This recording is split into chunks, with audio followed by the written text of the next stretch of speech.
Welcome to the big back of the net match preview. In our last video on this channel, we predicted the outcome of the remaining 97 games in the Premier League, 10 of which were for Everton. We said they'd get 13 points and that they would stay up, and that is despite points deductions. Will it happen? Who knows? They visit Dean Court on Saturday for a 3 p.m. kickoff. My name's Sam Davis. My name's Tom Jordan. If you're brand new here, there's a certain thing you can do, and that's to subscribe, but also there's a little button involving a bodily part, Tom. What's that? There's loads of things I can do. Obviously the subscribe, as you said, the bodily part is your thumb. Yes. It's like a little thumb emoji in it, just click that, and then there's a little bell as well that apparently that does good stuff. So just click all the buttons that look positive, and yeah, we really appreciate it. So for Everton, they've got to play us away, they've got Newcastle away, Burnley at home, that's winnable, Chelsea away, not sure, Forest at home, you've got to win that, Everton, Liverpool at home, come on, local rivalries, right, Brentford at home, Luton away, Sheffield United at home and Arsenal away. So that's 30 available points. We said that they would finish on 38, but there's the small matter of maybe another points deduction. We don't quite know. This season's been a complete mess, hasn't it, Tom? It has, and it makes it really difficult to work stuff out, and I'm kind of glad that, touch wood, we're not in that scrap as we normally are, because you'd be so, if you're like Luton, for example, you'd be panicking because you're going, how many points do we actually need?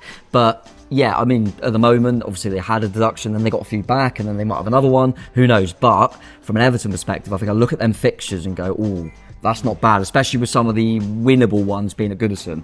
I don't know why, I don't know if it's actually factually correct, but I always feel like Goodison, when you need it, I mean, we saw it evidently last game of last season where they had to beat us at home to stay up, and they beat us relatively comfortably. And when we play at home, I'm sure you'll get onto head-to-heads, mate. I always feel it's completely different. Like, I go to Everton and think, take a point, get out. But at home, I go, we'll win this.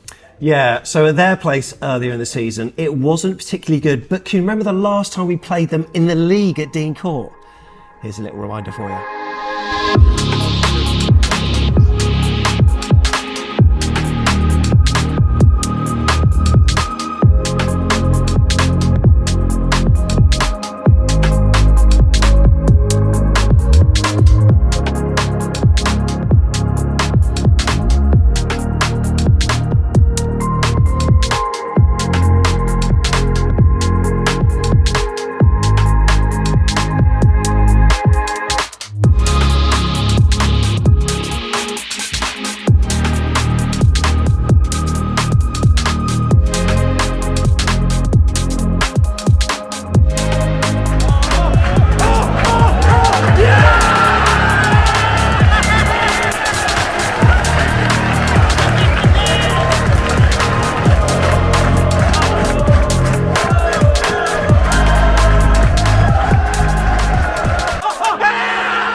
People on the pitch now. That's the kind of combative player that Kiefer Moore is. He'll go for any header. The scoreboard has changed. The scoreboard has changed.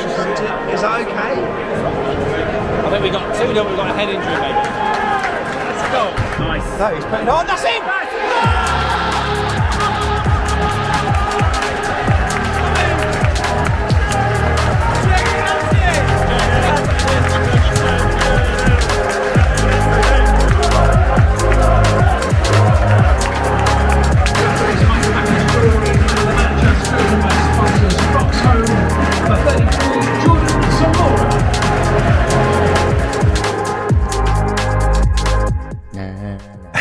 That was Gary O'Neill. That's Gary, and we played them twice in the space of what, a week or a couple of weeks or something? Was it League Cup or a League Cup? Yeah, League Cup. We went 4-1, and in the league, that was November 2022. Tavernier, Kiefer Moore giving us a 2-0 lead at half-time. Jadon Anthony scored to make it 3-0. Yeah.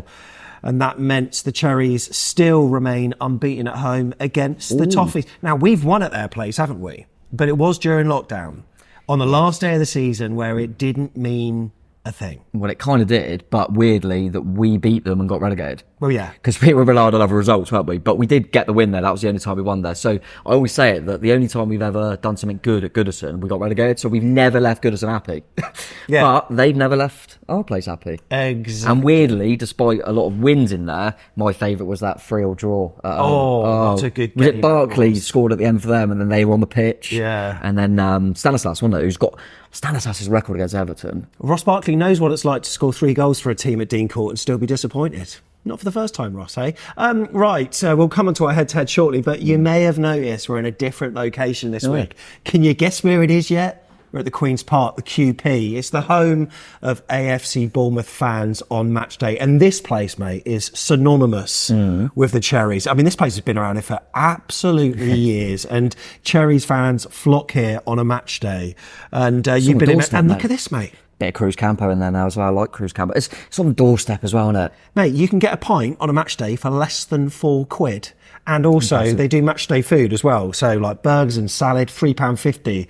That is ridiculous, isn't it? For less than £7.50. Make sure you get it. Oh, yeah. And by the way... There we go. When you buy a pint on match day, you get given a little raffle ticket, right? Hear this. Now, if you come back after the game... and your raffle is drawn, you get a chance to win a first prize of £100. Ooh, so what's that? You know, that's a couple of match tickets for the next game. Is it bad that mine was going? That's quite a few beers. Yeah. And a second prize of £50 as well. Happy days. So it's superb. And look, it's not just match days as well. They do roast dinners on a Sunday, and they're looking to do more food here. Support your local pub. Get down to the QP. If you're a biggie like me and you've got the little season ticket, little 10% off on that food as well. What, 10% off your roast? What? So that's ridiculous. Yeah, so if you're a season ticket holder like me, not like Sam, but like me, then you'll get 10% off on your roast. But yeah, and like I say, it's on the doorstep. You don't even have to go out your way. So, you know, after 3 points, go back there, see your raffles drawn, win £100, off you go. Happy days. Yeah, and look, if you see either Joe or Rach behind the bar on Saturday, make sure you say you watched Back of the Net, okay? Make sure you do. We sent you. We would like them to know that you watched us here. Right then, let's look at our head-to-head. And it's... mixed, isn't it? Like we said earlier, mate, it's a bit kind of... when we go to their place, not particularly good.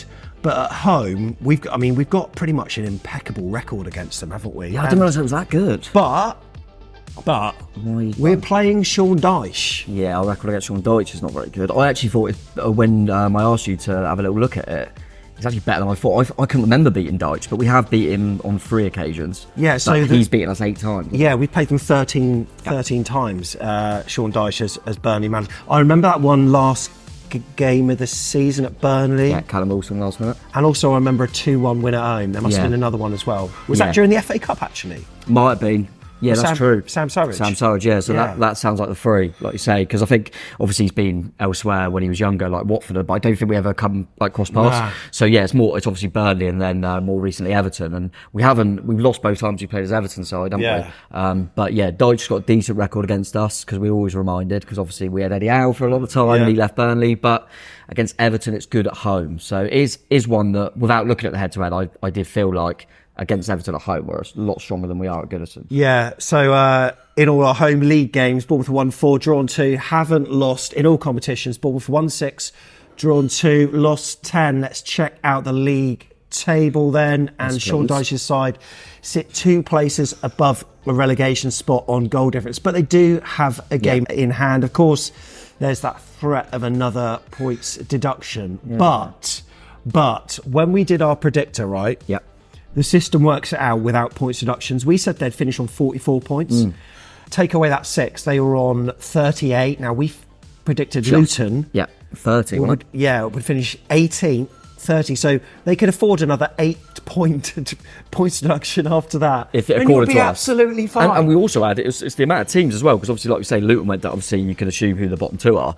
And then we had Luton, but then we also had Forest and Brentford below Everton, didn't we? So I think what we briefly mentioned it, but what I noticed when we were doing the predictor was the fixtures. And I thought, I didn't realise Everton. I think Everton, they might have another little deduction. I think they'll be fine. Well, I don't think they probably feel like that. They haven't. It's always harder when it's your own club. But let's take a look at the form table now. And they haven't won in the Premier League this year, which obviously isn't particularly great. Of course, they won in the FA Cup. I think one of their matches got taken to a replay. Tom will talk you through their results since the turn of the year later on. And on the baseline tracker, they're on -2. Everton, what you're playing at. So yeah, that's not particularly good. But when you look at, okay, since the game that we had earlier in the season at Goodison Park, right? When you listen to this, yeah, they did murder us. Honestly. And there was a wonder goal as well, wasn't there? Jack Harrison, wasn't it? Was it Jack Harrison that scored it? I don't know. There's a goalkeeping blooper from Neto. Yeah. But I remember Zabani having an uncharacteristic mistake. Yeah. And it was when we hadn't won a game, and don't get me wrong, we were hopeless. But I remember thinking Everton were bloody good. So they've got it in them. But since that game, right, on their travels, okay, listen to this. Yeah, go on. They've beaten West Ham 1-0. They've beaten Crystal Palace 3-2. They've beaten Nottingham Forest 1-0. They've beaten Burnley 2-0. So that's good. They draw 0-0 with Fulham, which is respectable. 1-1 at Brighton. And their losses, and this is away, of course, Liverpool 2-0. Spurs 2-1, Wolves 3-0. That's probably the uncharacteristic one, but they have got quality. And 2-0 against both the Manchester clubs. So teams in and around them, they're actually not bad against. So this fixture on Saturday is going to be hard. And also they've got the pressure of needing the points. We are effectively on the beach. This is a tough game ahead. Yeah, I think if you're Everton, obviously you look at them statistics you just read out, you'd be confident. But I think equally, I'm almost disrespecting ourselves, but if you're Everton and you're in the position you are, you've got to look at Bournemouth as an opportunity to get points, 100%. What I will say is, because we clearly could be considered on the beach, but what I will say is our last 2 home games, despite them being teams that aren't, top side, Sheffield United and Luton, when we were behind by 2 goals and then 3 goals, and we didn't lose either game. True. So we're still showing whatever we're doing, and even though we're not desperate for points, we're showing a lot of fight and character. So that's a positive from our perspective. But yeah, I agree with the fixtures that you show there and the results they've had. They'll be looking at this game as a game that they can make it really, really difficult for us. And even the games they lost to, I remember one of the recent ones. I don't know if it was the most recent. You said about the Man U defeat. Away from home, and it must have been an early kickoff because I remember watching it. They were miles better than Man United. Miles better. I'm going to come on to that as well, and they were. And the average positions, because we all love a stat. And you know what? Speaking of stats, I know what you're doing. Sorry, mate. There's just this app that keeps. I just keep looking at. I'll tell you about it now. Go on. This match preview is powered by SofaScore. It's our favourite footballing app. Real-time goal notifications, faster than if you're watching, say, Soccer Saturday on your TV, by the way. Player and team information, stats, heat maps, average positions. We know you love them. And it's the highest rated live score app on the App Store and the Google Play Store as well. I thought you were going to give me some kind of insight then. I was actually doing some research there. What was your research? Well, I thought, and it shows how quick it is actually, I was going back to our game against Everton at their place. Oh, God. And just because we were awful on the day, but just looking at, I was just interested to see some of the stats, and defensively, we were all over the place statistically. But it was interesting because you were saying about the Man United game, Everton played really high against us. Really high. They almost... I don't know if Dyche has got this thing about kind of everyone goes, he's backs to the wall. But against us, they were really high, and we were really struggling to get any sort of flow in the game. So, and it was a player that I think always does well against us, and I think he'll probably play at the weekend as well, is Decore. He scored last season, he scored this season against us, and he had a really good, statistically, he was really, really good against us, 89% accurate passes, won most of his ground duels. So, yeah, Decore is always one that when we seem to play him, I'm always, and for Watford, he was always good against us. I'm always a bit wary of Decore. He seems to have this thing over Bournemouth. I know we'll win, but I'm just saying, Download the app now. QR code on screen and link is in the description. Okay, so on the way, we've got plenty of content covering this game. Fan reaction outside the stadium at full time. Are you going to take part, Tom? Yeah, if we don't lose. No, I'll be there, mate. And then obviously the vlog the day after, which I'm sure I'll be a part of at some degree. Of course. And then we'll have to dive into it very, very quickly on the second look. Because then we've got another game. A preview and second look all in one. Yeah, we've done this before, haven't we? When you have that kind of weekend, then midweek game, we kind of have to do a bit of a jumble it together and talk about the Everton game and then go on to our next fixture, which is Palace at home on Tuesday. So, yeah, plenty of content and hopefully positive for Bournemouth fans. But if not, Everton fans, come and enjoy it. So how are you feeling then as a Bournemouth fan? Because obviously that at 45 minutes ago in football terms we were feeling awful, but that second half was the talk of a lot. Well, I mean, it was the talk of Twitter on, that night, because there was a Champions League game on that wasn't particularly great, and people were saying, "Why is this not being televised?" But we managed to turn it around against Luton Town, and we saw the best and worst of the Cherries in the space of 90 minutes, didn't we? Yeah, very similar to the game prior to that against Sheffield United, where we didn't win, but we were 2-0 down, come back to 2-2. I think half time, I remember talking to you, and I remember thinking, we're on the beach. We're just on the beach, as simple as that. Luton are fighting for their lives. We haven't been hideous, but they've taken their chances. They need it more. It means more to them. And that's how the season's going to peter out. It's a little bit annoying, but I wasn't overly annoyed because I think we're in a good position. And then what happened at the end of the game made me think, that's why I love this gaffer. Because how's he gone in there and gone to a team that... Because we remember last season, it's not how to dig at anyone, but last season, as soon as we got safe, we barely had a shot on target for the rest of the season, right? We were hopeless. And you kind of go, all right, they've put a lot into the season, they've done their job, and now they're on the beach. So how has he gone in there at 3-0 down, made a couple of changes, obviously, but made them go out there, play the way they did, get the fans going, and score 4 goals, was really impressive. And it made me think, whereas I'm going into the season thinking it's kind of pre-season now, it doesn't really matter, I just loved it. Absolutely loved it. So, yeah, a lot of positives. And yeah, we're not starting brilliantly, but the reaction's class. And it was easy for him. It must have been easy for him at the end of the game to go, you just turned up for one half of football and scored 4 goals, lads. That's what you've got. So come on. So yeah, it'll be really interesting. I think he'll be looking at it as well with these back-to-back home games, Everton and Palace. No disrespect, but as much as they'll be hoping for points in them games because it's Bournemouth, we'll be hoping we can get, I would say most fans would say minimum of 4. That's what I would say anyway. I wouldn't take any less than that. So I think Ardoni will be going, look, 2 games, go and win them. Yeah. And it's job done, isn't it? It's literally job done, and we can almost test stuff. So, yeah, I'm looking forward to it, and I think it'll be another similar game to the Luton one in the sense that they're desperate for it, but can we play on their nerves a little bit? Because Luton were cruising. As soon as we got one, they were like, oh. And I think Everton will feel the same. They know how desperate the points are, so we got to play on that a little bit and play with no fear. And we still got players playing for the shirt, I think. Yeah. I've got a little trivia question for you later. Oh, later. I can't. Yeah, we'll do it a bit later on. But till now, so talk me through that, because obviously they had the FA Cup, didn't they? First game of January. We'll look through Everton's results since, say, the turn of the year, where they haven't won in the league. Palace took them to a replay, but they did finish him off 1-0. In between that was a 0-0 at home to Aston Villa, which I think is respectable. And I remember looking at them that kind of January and thinking, well, they're not conceding goals. It's a hell of a start if you're near the bottom.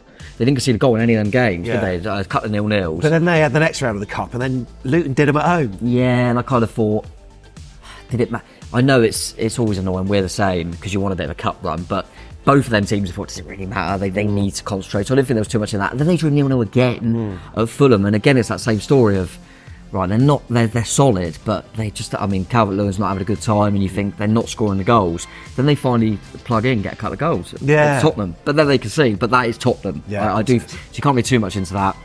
Obviously lost to City, but I thought it was respectable. They were that. We were in the Jolly Gardeners in Fulham watching that on the lunchtime kickoff, and they held them for quite a long time, it seems. Yeah, they played pretty well. It's unfortunately a lot of teams do that against City, where we were similar. You have a real good game plan, grind us down eventually. Yeah, they just got that little bit, sprinkled too much quality on it. The Palace one at home, I think, as much as draws, they didn't lose the game. That's a game where you'd be going, oh, we need to win that, but. Away at Brighton, big point. West Ham game would have disappointed them, but West Ham always seem to have managed to get wins without playing well. And as I mentioned earlier, I thought they were really good at United, and they just couldn't finish their dinner, mate. And that's what's been happening with them. They're too reliant on Calvert-Lewin, who, if he's having a dip in form, which he is basically the whole season, obviously his injury record, they're struggling for goals elsewhere. As I mentioned earlier, I do wonder if Decore might step up this weekend because he's got a good record against us. But even an ex-Bournemouth player I think is injured at the moment, Dan Juma, who we know has got quality. Yeah. It's not happening for him at Everton. It's not happening for him. So. Well, look, you may have got one of the answers. 5 players that have played for both Bournemouth and Everton in the Premier League. Josh King. Correct. Didn't think I'd get that, did you? I wasn't sure. I know Dan Juma. Yeah. Sylvain Distin. Yeah. Oh, that's annoying me now. How many have I got yet? 2 more. 2 more. I've got to try and fill the time as well. Hang on. I'm going into positions, going into centre back, I'm going to left back, I'm moving into midfield. Well, I mean, maybe start at goalie. Oh, goalkeeper, yeah, of course. Asmir Begovic. Yes. Asmir Begovic, one more. Tell me the position, because we need. I'll tell you what. He scored a goal for Everton that not many people saw on TV. Dan Gosling. Yeah. You're talking about that goal with Liverpool, wasn't Yeah, it? it was in the FA Not bad Cup. goals. Yeah. ITV missed it. There you go, mate. Well done. And also, I think Joe Parkinson back in the 90s went to Everton. Jerry Payton might have gone there. Goalkeeper, Warren Aspinall as well, I think. There's a few little little links in crossovers. there, yeah. Right, let's check out team news. The presser was, yesterday at Dean Court? What's Yeah. going on, mate? Who have we got available? Have we got any cropped after International Week? I presume Ryan Fredericks is back, right? Ron Fredericks is not available. Oscar, I do feel for him, actually. I don't know the guy, so yeah, it must be horrible for him. But yeah, Sinistero we kind of heard, didn't we? Because he obviously went away with Colombia and got an injury, which was a shame. Sounds like a pretty bad thigh injury, but then they've... Andoni has come out and said, I expect him to be back before the end of the season, which is something. That's good. Lloyd Kelly is a surprise that he may be available for the squad. He has trained, but that almost sounds like he's not going to start, but he might be available for the squad. So what about Senesi then? He's out, by the sounds of it. It's a blow. I said about, they're both fine as much we're aware, but Zabani and Mepham, who's probably going to be our defensive pairing, were two players that had two competitive fixtures. So I was hoping Senesi would be back. God. But it doesn't look like he is, so they'll probably have to play. But a positive. And Chris Mepham played 119 minutes. Yeah, and then he got sent off because he did fancy a pen.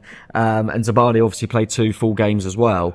But Max Aarons is back available. Okay, I don't think he'll come straight back in because we've actually, it's one of the positions we're okay with Smithy, but really good to have Aarons back. James Hill obviously still out. Well, there's something about Kirkes, but I think he's fine. They said if it was a competitive match, the Hungary boss Marco Rossi said he would have played. Yeah, and I think right. a few things, there was talk about a knock and then a few things that don't want to get into too much, so I don't know all the ins and outs. There was a political side of it. Okay. That might have been why he didn't play in that game. But he played in the first one, didn't he? And he should be fine. And they asked him about Dom, as they always do, and Andoni said, yeah, he's absolutely fine. Also, Semenyo, was he involved? Semenyo was involved, yeah, and he's absolutely fine by the sounds of it. Alex Scott for the England under 21s. Assists, mate. Yeah. Assists. Really pleased for him. I watched a bit of it because it was on YouTube actually, and I mean, them. Don't get me wrong. I can't remember who it was. Was it Luxembourg? Someone like that. England were far too good for him, of course. Harvey Elliott, by the way, baller. He was superb. Oh my god! Everyone's seen the clip. Yeah. Oh. Madueke was unbelievable, but Scott was superb in that midfield. Cut a really good assist. So I was really pleased for him.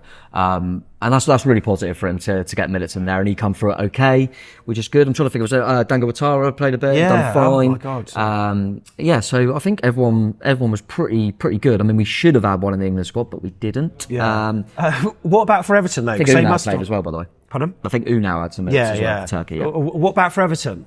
So Everton, I was just getting it up quickly just so I didn't get anything wrong. They said that Idrissa Gana Gueye is in contention because he's been a bit of a doubt, but it looks like it's too soon for Onel Danjuma, which is a shame because I was kind of intrigued to see what reception he'd get because it was only like not long off a year ago. When we were. Do you remember at Brentford away? Yeah. We thought we were getting Danjuma and we were all singing Danjuma's charge because we were desperate for him back. Then he kind of was being a bit of a knobhead, and now I reckon he would have got booed. It's a really weird one, because he was, if Everton fans don't know, so I feel for him a little bit, because his best season for us was he single-handedly nearly got us up in the Championship. It was COVID, so we didn't really get to see him. But he was, in the Championship, he was a joke. Yeah, he was. Absolute joke. But it hasn't happened for him at Everton. It didn't happen at Tottenham. But he looks like he's going to be out. But apart from that, he's saying that most players like Anana and that are coming back to train and should be okay. Because look, they had a lot of players out for... So Pickford was involved in internationals. He had a bad one, didn't he? Yeah, Coleman, Mikulenko, Patterson. Well, Mikulenko was an interesting one because obviously he played with Zabani for Ukraine. So they had 2 competitive games. So they'll be feeling it. But I think they come through okay. And also Chimiti as well. Yeah, so he's kind of been an impact sub from anyway, so I think that'll probably continue, but I think he's okay. And Seamus Coleman did impress. Dyche made a point of saying that he really impressed on international duty with Ireland, so he's in contention. But did Christie play for Scotland as well? He did, and he played like more in a 10 role. He normally plays wide for him, and I think they've obviously looked at him, seen what he does, and put him a little bit more centrally. But they lost it over to Northern Ireland, mate. So.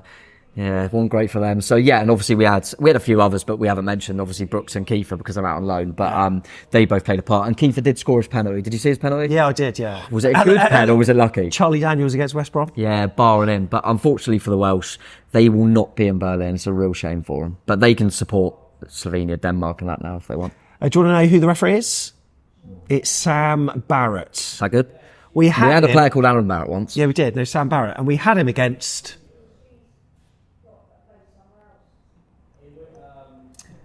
I'll tell you in 5 minutes, 30 seconds. Tell me in 5 minutes, 30 seconds? Yeah. Oh, you're trying to give me a clue? There's a clue there. Oh, go on, just tell me, I can't be asked. VAR, where Jay Rodriguez scored, and then it took 5 minutes, 30 seconds for them to work out. Who was That's the not his referee? fault. That's not on him. All I'm trying to remember is that game. I can't remember thinking he had a bad game. No, That's he all I didn't. could. You know when, like, if you say a ref and you tell me the game, I go, oh, I remember him being awful. I don't remember, so I'm going to back him. I'm going to back the Barrett. He's backing him. I'm backing him. So yeah, just before we get on to teams, average. We took a look at the average positions for Everton for the last 4 games, as we do. And, you know, some of it is surprising. You get to Manchester United, or check that out for advance, and you said. Yeah.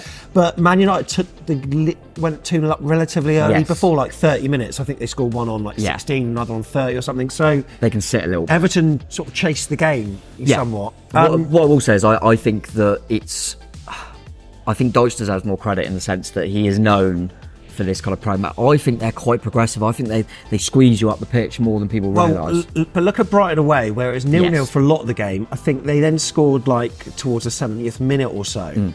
But then it was pretty much backs to the walls after that. I think he's a very Everton fans let us know, but I think he's and he's doing it with Everton, a game manager where, I'm not being funny, but in the position they are, Brighton away, they would have ripped Drowned for a point. Yeah. And I think they almost played the game as a point is good. I don't think they'll do that at Bournemouth. I think Dyche will go, this is winnable. Bournemouth are on the bench, And as we mentioned. I saw a stat from the other 14 account, by the way, the other day about most accurate long balls in and Everton were top. We were third, by the way. We were third. Yeah, that doesn't surprise you. We're high. I think that's what we miss a lot in Senesi, I think, from the back, them long diagonals. But they play it a lot, and obviously if they've got Calvert-Lewin or Beto up top, they're players that suit that as well. So I'm going to have to be wary of that one, mate.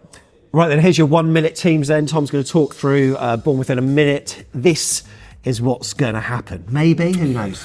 Here we go. Right, 4-2-3-1. What have we got, Tom? Yeah, pretty much, mate. I'm going to go with, obviously, Neto staying in goal. Back 4 from right to left. Obviously Aaron's is available, but I think Smithy will stay in. I can't see how it's not Zabani and Mepham as the centre-halves because of the options or the lack of options. I'm going to stick with Dango Ouattara at left back. Oh, okay, right. I think he come on obviously against Sheffield United and was brilliant, and then Luton wasn't brilliant, but he's got the shirt now. I think he worked well because Tavernier was in front of him. So I'm hoping later on. Yeah, well, obviously Sinisterra being out maybe pushes that. Yeah. But I think Dango is in a position where you've had a lot of sub appearances. Now you've got the shirt. Don't lose it, and Kirkers will be an option. So I'm going to stick with Dango there. Cook and Christie, I think, speaks for herself. A lot of people saying Tyler Adams. Not yet. I don't think we need to rush him. By the way, what a goal. What a goal. But I just don't think it'd be mad to rush him when we're in the position we are. I think he'll get a lot of minutes near the end of the season. But at the moment, he's been away as well. I think Cook and Christie. Semenyo's got to start. Unbelievable in the last game. I think he'll probably play off the right. I'm going to put Clivert back in the 10. Yeah, agree with that. And I think, as you mentioned there, I think Tavernier, just because I think him and Ouattara will help each other. He played well off the bench. Yeah, I said this on the last sort of second look show we did. I think Solanke, the whole team works best when we've got a player like number 10 that works closely to him. Yeah, and Clivert will help that. And Clivert and Alex Scott wasn't really that, but Clivert came on, Unal came on to really good effect. Clivert will do the same, and his pressing's superb. So there we go, just over a minute. Dom Solanke will be up front. Of course he will. Okay, Everton then, 4-4-1-1, what you got? Yeah, difficult one. I mean, Jordan Pickford will definitely be in goal, mate. Yeah. Right back's quite difficult because I mentioned like Seamus Coleman, they've still got Patterson, but they've played Godfrey there and he's done all right, so I think they're going to stick with that. He's more of a centre-half, but he's done quite well at right back. So I'm going to stick with Ben Godfrey. I think the centre-halves speak for themselves. I think they're good centre-halves. Tarkovsky, solid, and Branthwaite, really, really good centre-half. Mikolenko will continue at left back. Good. 4 across the midfield, really. I think Jack Harrison will start and get booed because he leads. If Everton fans wonder why we're booing him, that's why. Garner, who I think is one that if they were to go down, I would look at. I really like James Garner. I think he's very underrated. I think Onana should be okay and just ahead of Guay, so I'm going to go Onana. Yeah. Dwight McNeil on the left, who obviously had at Burnley as well, good player. Decore, I think, will play advanced, and he likes a goal against us, as I mentioned, so I think he'll play kind of in that 10, try to support Dominic Calvert-Lewin, who I think will get the edge over Beto. So I think it kind of speaks for itself. I think both teams, maybe fullbacks could change, but that's what I'm going to go with. There you go. I'm just looking at what we predicted for the Everton game, mate, when we did our predictor. When we did our predictor, and I've got a feeling that we said that we'd either shade it or we draw. would... I think we we said we'd win 2-1. We said we'd win 2-1, so that is my prediction. There you go. I'm sticking to my guns. What's yours? 2-1. I mean, you did call it on the show. All right, yeah, but I've got to be different, yeah. All right. Tell you what, because we're a bit, like, off the leash, aren't we? Do you know what I mean? Like, you see it in the last few games, like, we don't really care. Like, we're just going for it, let's have a go. I'm going 3-2 Bournemouth. I think it's going to be more goals. Probably a Decore brace. You've got temperature? I think it's going to be a good game. I think we're playing at the moment. There shouldn't be any fear, but they've kind of got to go for it. I think it'll be a good game. Wouldn't shock me if they get something. But yeah, I think we're going to have a little bit of an edge. And I'm actually going to go for a winner off the bench, Ines Unal. Oh, love a bit of that. Let us know what your predictions are. Put it in the comments below. And, you know, if you've downloaded SofaScore for us, put an emoji after your prediction as well, yeah? Only if you've downloaded SofaScore using our link. If you haven't, don't bother. Because, honestly, every download, it's a superb app and it really helps the channel grow. It gives us some much-needed support. Yeah, appreciate it. So, see you on Saturday. Look, come down to the QP. It's a superb place to go in amongst the songs and the camaraderie here pre-match. Yeah, definitely. Honestly, love it here. So we'll be here as well. So yeah, make sure you pop down there, get a pint, get some food, and then hopefully 3 points. Let's hope so, mate. Let's hope it's a good one. Safe travels down to Everton fans, and we'll see you on fan cams at full time. Up the That chest. was Sherry. Come on! Oh, don't you know? I'm so glad he's out, actually, because he would score. He would score. That celebration.